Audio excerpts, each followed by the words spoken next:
জিয়াউর রহমানকে শেষ করা সেই ঘাতক মুজাফফর অবশেষে গ্রেপ্তার হয়েছে। তাকে রিমান্ডে নেওয়া হয়েছে।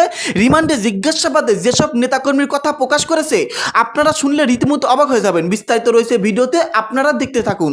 প্রয়াত রাষ্ট্রপতি জিয়াউর রহমান হত্যায় সরাসরি জড়িত পলাতক মেজর মোহাম্মদ মুজাফফর হোসেনকে ৪৫ বছর পর আটক করেছে ডিবি পুলিশ। বনানী থেকে গ্রেফতারের পর তাকে হস্তান্তর করা হয়েছে সেনাবাহিনীর কাছে। বিচার হতে পারে সামরিক আইনে। একটি হত্যাকাণ্ড যা বদলে দিয়েছিল বাংলাদেশের ইতিহাসের গতিপথ, একটি রাত যা স্তব্ধ করে দিয়েছিল পুরো জাতিকে, আর একজন মানুষ যিনি দীর্ঘ ৪৫টি বছর ধরে আইনের চোখকে ফাঁকি দিয়ে পালিয়ে বেড়াচ্ছিলেন অন্ধকারের চাদরে। ৪৫ বছর পর শহীদ রাষ্ট্রপতি জিয়াউর রহমান হত্যার মূল ঘাতক অবসরপ্রাপ্ত মেজর মুজাফফর হোসেনকে গ্রেপ্তার করেছে ঢাকা মহানগর গোয়েন্দা পুলিশ। মধ্যরাতে রাজধানীর বনানী রিওজেস থেকে তাকে গ্রেপ্তার করা হয়। প্রয়োজনীয় আইনগত প্রক্রিয়া শেষে তাকে সেনাবাহিনীর কাছে হস্তান্তর করা হয়েছে। তারেক রহমান সত্যিই কি এ খোঁজ চান যে কারা তার পিতাকে এতটা নৃশংসভাবে হত্যা করেছিল? দর্শক আসসালামু আলাইকুম। আজকের নিউজটি শুনলে আপনারা রীতিমতো অবাক হয়ে যাবেন ভাই। দর্শক, মেজর জিয়াউর রহমানকে কিভাবে দুনিয়া থেকে শেষ করা হয়েছিল আপনারা সকলেই জানেন। দর্শক, আপনারা জানেন সেই ঘাতক এতদিন পরে গ্রেপ্তার হয়েছে। হ্যাঁ, ৪৫ বছর লুকিয়েছিল এই মুজাফফর নামের ঘাতক, যে জিয়াউর রহমানকে এই দুনিয়া থেকে সরিয়ে দিয়েছিল। প্রিয় দর্শক শ্রোতা, তিনি ৪৫ বছর লুকিয়েছিল, ৪৫ বছর পর তিনি গ্রেপ্তার হয়েছেন। জিয়াউর রহমানকে চট্টগ্রামের একটা কালো রাতে এই দুনিয়া থেকে বিদায় করে দেয় গুলি করে। দর্শক শ্রোতা, অবশেষে সেই মুজাফফর গ্রেপ্তার হয়েছেন। এখন বিএনপি সরকার ক্ষমতায়, এই জন্য হয়তো গ্রেপ্তার হয়েছে। বিএনপি সরকার যদি ক্ষমতায় না থাকতো তাহলে এরকম মুজাফফর আরো ২-৪টা থাকলেও গ্রেপ্তার হতো না। কারণ এই ৪৫টা বছর তারা হয়তো দেশের মধ্যেই ছিল, আবার মাঝে মধ্যে দেশের বাইরেও গেছে। তাহলে কেন তাদেরকে সম্মুখে আনা হয় নাই? দর্শক শ্রোতা, এর পেছনে নিশ্চয়ই কোনো ছায়াতলে তিনি কাজ করেছেন। তো দর্শক, সবকিছু মিলিয়ে অবশেষে প্রেসিডেন্ট জিয়াউর রহমানের এই ঘাতক হত্যাকারী এই মুজাফফর গ্রেপ্তার হয়েছেন, যিনি ৪৫ বছর ধরে লুকিয়েছিলেন। দর্শক, তাকে ইতিমধ্যে গ্রেপ্তার করেছেন, সেনানিবাসে নিয়ে যাওয়া হয়েছে এবং তাকে রিমান্ডে নেওয়া হয়েছে। রিমান্ডে নিয়ে যাওয়ার পরে যেই তথ্য দিয়েছি আপনারা শুনলে রীতিমতো অবাক হয়ে যান ভাই। তার সঙ্গে আরো কারা কারা জড়িত, কাদের ইশারায় তিনি এমন কাজ করেছিল। তো দর্শক, বেশি কথা বলবো না, সরাসরি ভিডিও স্ক্রিপ্টে চলে যাই। আপনারা মনোযোগ সহকারে বিস্তারিত ভিডিওগুলো সম্পূর্ণ দেখতে থাকুন।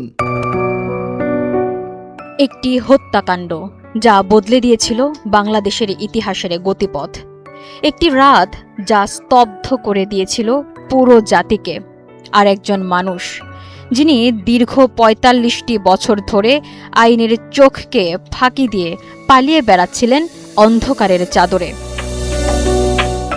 কিন্তু পাপ কি আসলে কখনো চাপা থাকে, নাকি নিয়তির নিষ্ঠুর পরিহাসে একদিন ধরা দিতেই হয়? সময়টা ১৯৮১ সালের ৩০ মে। গভীর রাতে চট্টগ্রাম সার্কিট হাউসে একদল বিপথগামী সেনা সদস্যের বুলেটের আঘাতে থমকে যায় বাংলাদেশের ষষ্ঠ রাষ্ট্রপতি বীর মুক্তিযোদ্ধা জিয়াউর রহমানের জীবন। রাউজানের গভীর জঙ্গলে লুকিয়ে ফেলা হয় তার মরদেহ। কিন্তু মানুষের মন থেকে কি তাকে মুছে ফেলা গিয়েছিল? ৩ দিন পর যখন শেরেবাংলা নগরে লাখ লাখ মানুষের ঢল নেমেছিল, সেই কান্নার রোল কি পৌঁছায়নি ঘাতকদের কানে? সেই নির্মম হত্যাকাণ্ডের অন্যতম সাজাপ্রাপ্ত আসামি ছিলেন তিনি, মেজর অবসরপ্রাপ্ত মোহাম্মদ মুজাফফর হোসেন। দীর্ঘ ৪.৫ দশক ধরে তিনি ছিলেন স্রেফ একটি অদৃশ্য ছায়া। প্রশ্ন উঠে, কোথায় ছিলেন তিনি এই ৪৫ বছর? কোন পরিচয়ে, কার আশ্রয়ে লুকিয়ে রেখেছিলেন নিজের রক্তাক্ত অতীতকে? প্রতিটা মুহূর্তে কি তাকে তাড়া করে ফেরেনি অপরাধবোধ, নাকি বুক ফুলিয়েই বেঁচেছিলেন সমাজের বুকে? অবশেষে শেষ হলো সেই মহাকাব্যিক লুকোচুরি। স্থান রাজধানীর বনানী। সময় ১৫ জুলাই, বুধবার রাত। ঢাকা মহানগর গোয়েন্দা পুলিশ ৪ দিক থেকে ঘিরে ফেলে ঘাতকের আস্তানা। কোনো আওয়াজ নেই, কোনো সুযোগ নেই পালানোর। ৪৫ বছরের আত্মগোপনের অবসান ঘটল মাত্র কয়েক মিনিটে। ডিএমপির অতিরিক্ত কমিশনার মোহাম্মদ শফিকুল ইসলাম নিশ্চিত করলেন, মেজর মুজাফফর এখন খাঁচায় বন্দী। আজ তাকে হস্তান্তর করা হয়েছে সেনাবাহিনীর কাছে। আদালত যে বিচার বহু বছর আগে করেছিলেন, আজ যেন নিয়তি তার চূড়ান্ত রায় কার্যকর করল। ইতিহাসের পাতা থেকে হয়তো পালিয়ে থাকা যায়, কিন্তু ইতিহাসকে কখনো ফাঁকি দেওয়া যায় না।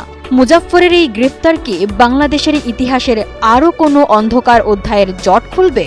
৪৫ বছর পর উন্মোচিত হতে চলেছে কি কোনো নতুন সত্য? তারেক রহমান সত্যিই কি এ খোঁজ চান যে কারা তার পিতাকে এতটা নৃশংসভাবে হত্যা করেছিল, কিংবা সেনাবাহিনীর ভেতরে কোনো একটি পক্ষ এমনভাবে তারকে ফিরিয়ে আনার সময় সক্রিয় ভূমিকা পালন করেছে বা এখন তার ক্ষমতা টিকিয়ে রাখতে সক্রিয় ভূমিকা পালন করছে, যাদের ইঙ্গিতে বা প্রভাবে তিনি সে সময়কার ষড়যন্ত্রের বিষয়টি আবারও সামনে নিয়ে আসতে উৎসাহী হয়েছেন। বাংলাদেশে একটা চমক জাগানো গ্রেফতারের ঘটনা ঘটেছে। সাবেক রাষ্ট্রপতি জিয়াউর রহমান হত্যার ঘটনায় মেজর অবসরপ্রাপ্ত মোহাম্মদ মুজাফফর হোসেন নামের একজনকে গ্রেফতার করার ঘোষণা দিয়েছে পুলিশ, এবং ওই ঘটনার প্রায় ৪৫ বছর ধরেই নাকি এই মুজাফফর হোসেন আটক ছিলেন। এখন আমার দেশ পত্রিকা লিখছে, শহীদ রাষ্ট্রপতি জিয়াউর রহমানের হত্যাকারী মুজাফফর আটক, এমন শিরোনাম করছে। এবং প্রথম আলো পত্রিকা লিখছে যে বুধবার মধ্যরাতে রাজধানীর ডিওএইচএস এলাকা থেকে এই সাবেক সামরিক কর্মকর্তা মুজাফফর হোসেনকে পুলিশ গ্রেফতার করেছে বলে ঢাকা মেট্রোপলিটন পুলিশের ডিবি মানে গোয়েন্দা বিভাগ প্রথম আলোকে জানিয়েছে। ভেবে দেখেন, ৪৫ বছর ধরে প্রেসিডেন্ট জিয়ার হত্যাকারী পলাতক, আর সেই সাবেক সেনা কর্মকর্তাকে কিনা পাওয়া গেল সেনা কর্মকর্তাদের আবাসিক এলাকা ডিওএইচএস এর ভিতরে। আর মানে সাধারণভাবে কখনো জিয়া পরিবারের মুখে, বেগম খালেদা জিয়ার মুখে, বিএনপির মুখে কখনো আমরা জিয়ার হত্যাকারীদের বিচার করে ছাড়বো, জিয়ার হত্যাকারীদের মধ্যে যারা পলাতক আছেন তাদের নাম ধরে এদেরকে ধরা হবে, এমন কোনো প্রতিশ্রুতি, আশাবাদ কিংবা প্রত্যয়ের কথা শুনি নাই। অথচ এমন একজন ব্যক্তি যে সেনা আবাসিক এলাকার ভেতরে লুকিয়ে আছেন, ৪৫ বছর ধরেই কি তিনি ওই এলাকাতেই লুকিয়েছিলেন, কিংবা হঠাৎ করে কোথা থেকে এসে তিনি ওই সেনা আবাসিক এলাকায় ঢুকে পড়লেন আর ঢাকা মেট্রোপলিটন পুলিশের কাছে সে খবর পৌঁছে গেল, এমন অনেক বিস্ময় এবং প্রশ্নের জন্ম দিতেই হবে বা দিয়েছে এই গ্রেফতারটি। ঢাকা মেট্রোপলিটন পুলিশ সূত্র আরো জানিয়েছে যে বুধবার রাতে গ্রেফতার করার পর প্রয়োজনীয় আইনগত প্রক্রিয়া শেষে কোর্ট মার্শালের জন্য মুজাফফরকে বাংলাদেশ সেনাবাহিনীর কাছে হস্তান্তর করা হয়েছে। খালেদা জিয়া তার শাসনামলে কিংবা বিএনপি এই দীর্ঘ সময়ে কেন কখনো জিয়া হত্যার রহস্যের উদ্ঘাটন করতে চান না, এমনকি এবছরেও ৩১শে মে জিয়া হত্যার বার্ষিকের দিনে এ বিষয়ে প্রথম আলো, আমার দেশ সহ নানা পত্রিকায় নানা জনের আলাপ দেখেছি যে কেন এখনো জিয়া হত্যা রহস্যর কোনো কুল কিনারা করা হলো না। বিএনপি, খালেদা জিয়া কিংবা এখন বর্তমান প্রধানমন্ত্রী তারেক রহমান, জিয়াউর রহমান পুত্র, এরা এ বিষয়ে উদ্যোগী হবেন কিনা, হলেন না কেন আগে?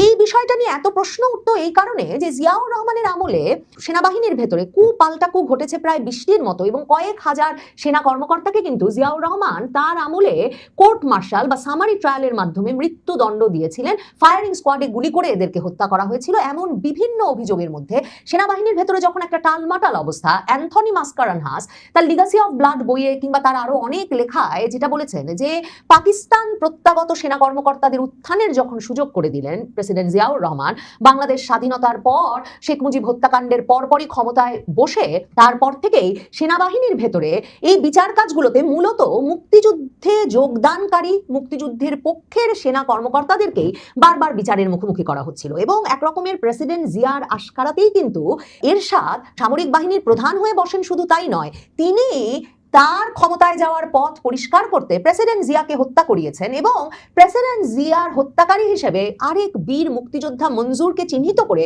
তাকে হত্যা করিয়ে আরো ১৩ জনকে কোর্ট মার্শালের মাধ্যমে হত্যাকাণ্ডের শিকার করে নিজের ক্ষমতায় যাওয়ার পথ পরিষ্কার করেছেন। সেনাবাহিনীর ভেতরে একটা বিরাট অংশের যারা মুক্তিযুদ্ধে গিয়েছিলেন সেই মুক্তিযুদ্ধপন্থী কর্মকর্তারা বরাবর ওই সময়কার ঘটনা প্রবাহকে সেভাবে বর্ণনা করে এসেছেন, এবং পাকিস্তানপন্থীদের উত্থান ঘটেছে এরপর থেকে নিরঙ্কুশভাবে বাংলাদেশ সেনাবাহিনীর ভেতরে। সেটা লরেন্স লিফশুজ লিখেছেন, অ্যান্থনি মাস্কারানহাস লিখেছেন। সেনাবাহিনীর ভেতরের অনেক গুরুত্বপূর্ণ মুক্তিযুদ্ধপন্থী অফিসাররাও বারবার জিয়ার শাসনামল, জিয়ার হত্যাকাণ্ড, তার পরবর্তী কোর্ট মার্শাল কিভাবে হলো, এসব ঘটনাকে চিহ্নিত করে এই কথাগুলো উল্লেখ করেছেন। জিয়ার হত্যাকাণ্ড নৃশংস হত্যাকাণ্ড ছিল, এবং সেই হত্যাকাণ্ডে ২৮টি গুলি তাকে ভেদ করে যায় সাবমেশিন গান দিয়ে, এবং এমনভাবে তাকে ঝাঁঝরা করে ফেলা হয় যে তখন এই কথা লিপিবদ্ধ হয় প্রত্যক্ষদর্শীদের বয়ানে যে তার মুখের এক পাশ আর চেনা যাচ্ছিল না, এমনকি একটা চোখ পর্যন্ত বেরিয়ে এসেছিল। এমনকি চট্টগ্রামের সে সময়কার জেলা প্রশাসক গত বছর আমার দেশকে দেওয়া একটা বিস্তারিত সাক্ষাৎকারেও এই কথা উল্লেখ করেছিলেন। এবং এর পরপরই জিয়ার মৃতদেহটা ধামাচাপা দিতে তার কবর রাঙ্গুনিয়ার একটা পাহাড়ে দিয়ে দেওয়া হয়। এরপর ব্রিগেডিয়ার হান্নান শাহ, শওকত আলীরা বলেন বটে যে জিয়াউর রহমানের মৃতদেহ তারা উদ্ধার করে এনেছিলেন, কিন্তু খালেদা জিয়া, তারেক রহমান, আরাফাত রহমান সহ পরিবারের কাউকে আর কখনোই জিয়াউর রহমানের মৃতদেহ দেখবার সুযোগ দেওয়া হয় নাই। এরকম একটা নৃশংস হত্যাকাণ্ডের শিকার হওয়ার পরেও যে জিয়া হত্যার বিচারে খালেদা জিয়া দুদফায় ক্ষমতায় থাকবার পরেও কখনো উদ্যোগী হন নাই, এই বদনামটা, এই সমালোচনাটা নানাভাবে, কেউ তির্যকভাবে, কেউ কৌতূহলের বশে বারবার জিয়া পরিবারের দিকে করতেন। এখন তারেক রহমানের আমলে এসে হঠাৎ করে ৪৫ বছর ধরে পলাতক থাকা এই সেনা কর্মকর্তাকে কোথা থেকে বের করে আনা হলো এবং এ সূত্রে কোথা থেকে কি ঘটতে পারে আরো, সেসব প্রশ্ন নিশ্চিতভাবেই মাথায় আসছে। দেখেন, এই মেজর মুজাফফরকে, এই মেজর মুজাফফর কি ভূমিকা পালন করেছিলেন? তাকে কি জিয়ার হত্যাকারী বলা যেতে পারে? মনে রাখতে হবে, সেনাবাহিনীর ভেতরে, মানে যে কোর্ট মার্শালের বিচার কার্যকর করার জন্য এই পলাতক থাকা মেজর মুজাফফরকে এখন সেনাবাহিনীতে তুলে দেওয়া হলো, এই কোর্ট মার্শালটা কিন্তু হয়েছিল চট্টগ্রাম বিদ্রোহের বিষয়ে, জিয়া হত্যার বিষয়ে না। সেনাবাহিনীর ভেতরে না সেনাবাহিনীর বাইরে বেসামরিক আদালতে কোথাও কোনো বিচার অনুষ্ঠিত হয় নাই। এবং সে সময় 13 জনকে জিয়া হত্যায় জড়িত না থাকলেও শুধুমাত্র মুক্তিযোদ্ধা বলে 13 জনকে ফাঁসি দেওয়া হয়েছিল বলে নানা সময়ে এই সামরিক কর্মকর্তারা লিখেছেন। এবং ওই যে 13 জন মুক্তিযোদ্ধা অফিসারের ফাঁসি কার্যকর করিয়েছিল তখনকার সেনাপ্রধানের অত্যন্ত দ্রুত বিচারের মাধ্যমে, সে বিষয়ে সেই সময়কার সেনা কর্মকর্তাদের পরিবার কিন্তু সারা দশকের পর দশক ধরে তাদের প্রতিবাদ জারি রেখেছিল, কারণ ওই কোর্ট মার্শালে ফাঁসি হওয়া অনেকেই তখন এমনকি চট্টগ্রামে পর্যন্ত ছিলেন না। কিন্তু এই যে মেজর মুজাফফর, তিনি হত্যাকারী কিনা, যেহেতু জিয়া হত্যার কোনো বিচার হয় নাই, সেটা বলা না গেলেও তিনি যে ওই কুতে, ওই সার্কিট হাউসে সেদিন রাতের ওই নৃশংস ঘটনায় সক্রিয় ভূমিকা পালন করেছিলেন সেটা আবার জানা যায়। উইকিপিডিয়ায় অ্যাসাসিনেশন অফ জিয়াউর রহমান, মানে জিয়াউর রহমানের হত্যাকাণ্ড বিষয়ে যে এন্ট্রিটা আছে, সেখানে পলাতক হিসেবে দুজনের নাম উল্লেখ করা হয়েছে। তাদের একজন এই মেজর মুজাফফর হোসেন এবং আরেকজন মেজর এস এম খালেদ, যিনি নাকি 1993 সালে মারা গেছেন। এই মেজর মুজাফফর সম্পর্কে